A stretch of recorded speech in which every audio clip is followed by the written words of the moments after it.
Hi, my name is Sarah Goh, and I'm from Seattle Academy of Arts and Sciences, and this is my lab research project. The title is Exploratory Study on the Comparison Between the Physical Attributes and Functions of Insects and a Crustacean Antenna with Microscopy. So the purpose of this was to examine the surface structures of the antenna of insects and a crustacean to confirm their function, as well as potentially finding new functions that have not been clearly defined due to the limitations in toolset as in microscopy. So what exactly are antennae?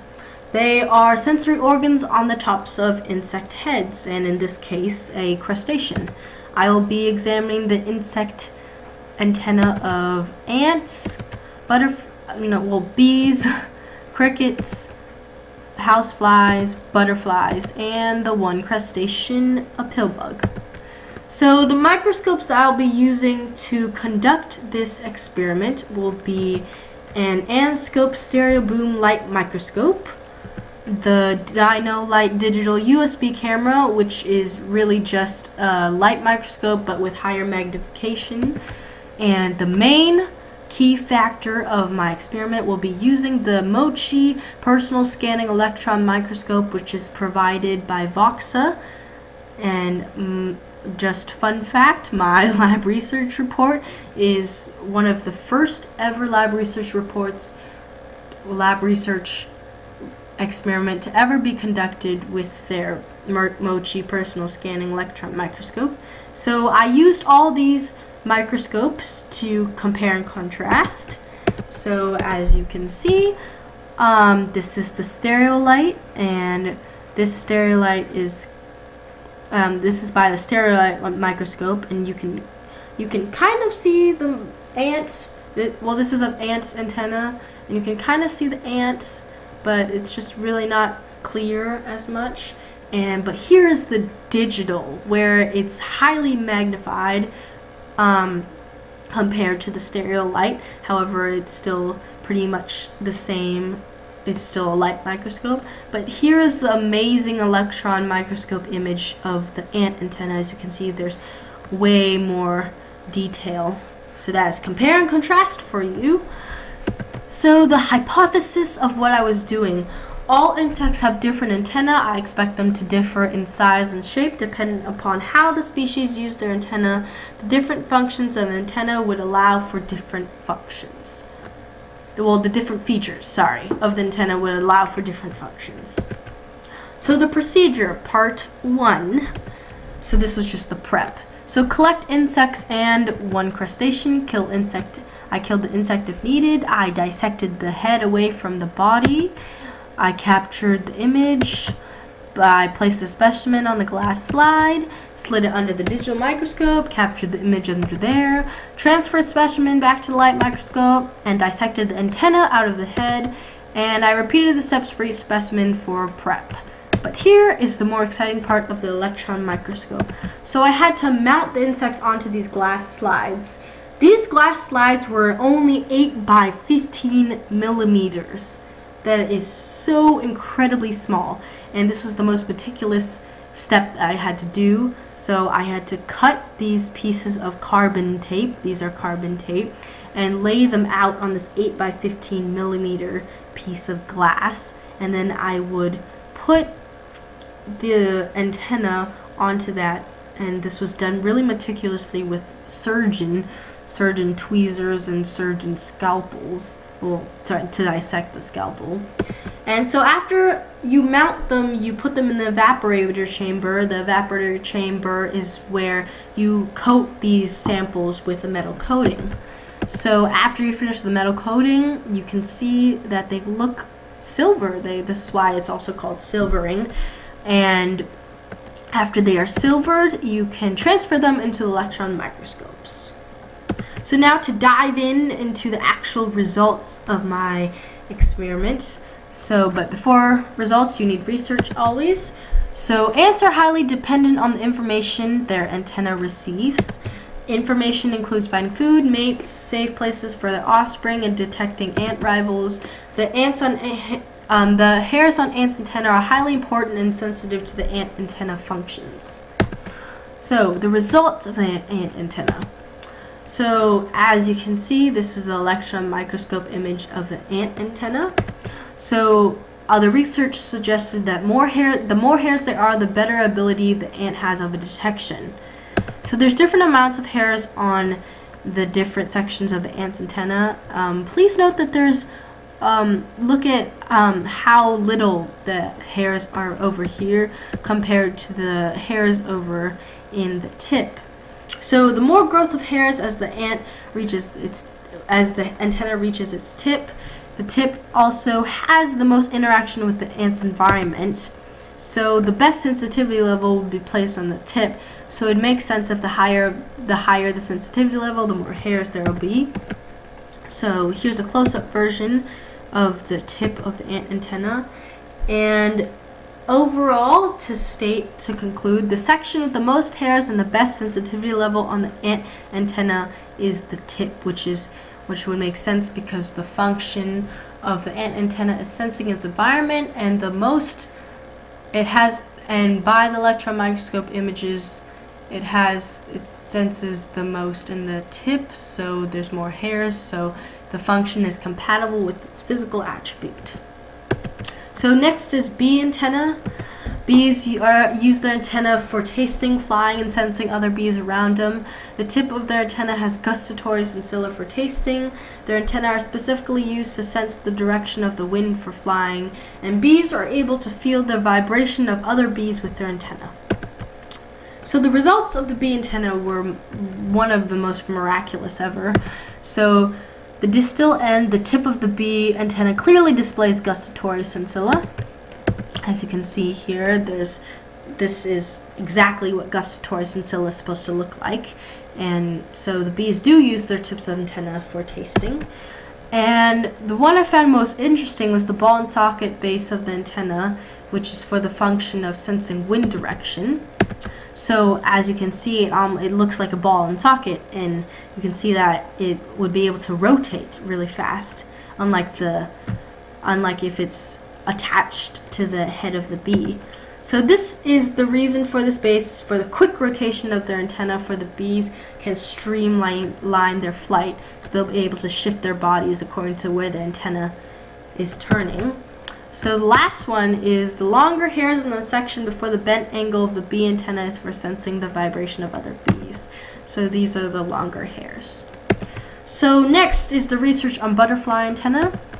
Butterflies use their antenna to smell, time, navigate, and balance. They smell with smaller receptors called chemoreceptors. However, these are internal. You will not be able to see them in the electron microscope images. And they can sense the wind to ride wind currents for balance.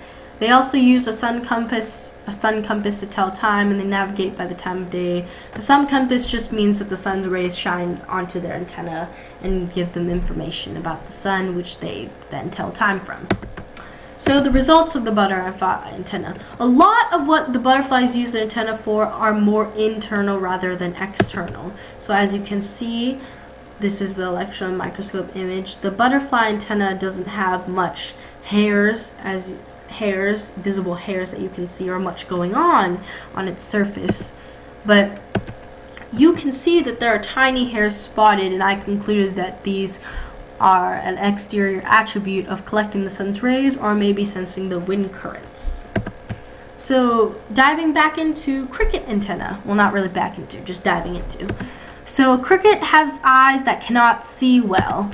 They accommodate for their lack of good vision by using their antenna to sense the environment. Their antennae are also used for smelling. So their antenna is covered with long hairs that seem to be of the same length. I conclude these are tactile hairs. Tactile hairs are used for touch reception. And crickets can smell through olfactory receptors, but they are internal, so you won't be able to see them, just like in the butterfly. So these receptors are not shown through the electron microscope, as I stated before. So this is an electron microscope image of a cricket antenna. As you can see, the tactile hairs, they're covered with long hairs, so it's compatible with their function. So research into the housefly antenna. So not much research on housefly antenna based I based the research on fruit flies who have the same structural antenna. The fly's antenna is used for judging wind speed, auditory functions, and smelling. They judge wind speed by deflecting off the arista, and they hear with widening its internal antenna with hooks of their arista to open the auditory receptors, and they smell by the bristles and the pedicle of their antenna. All these I will show you in the next slide. So this is an image of the arista of the housefly. And the arista on the antenna appear flexible and have a strong base.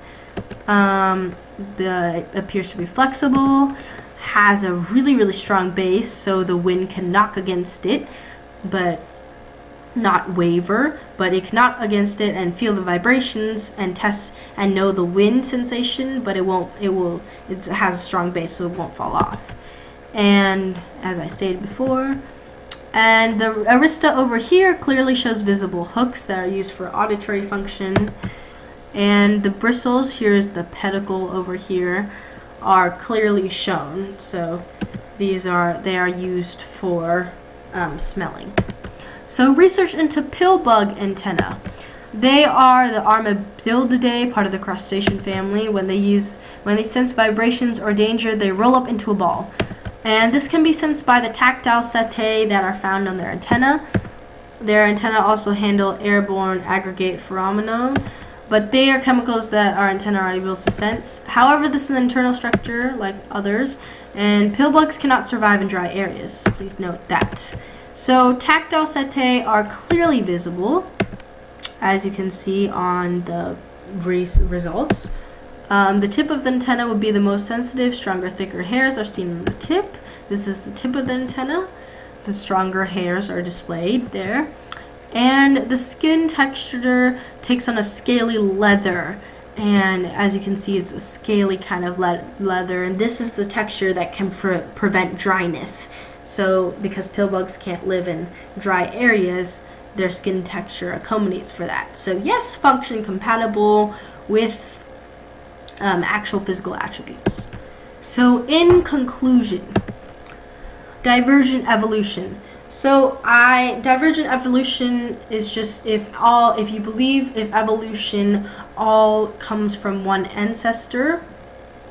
And so I concluded that a lot of these overall of the antenna function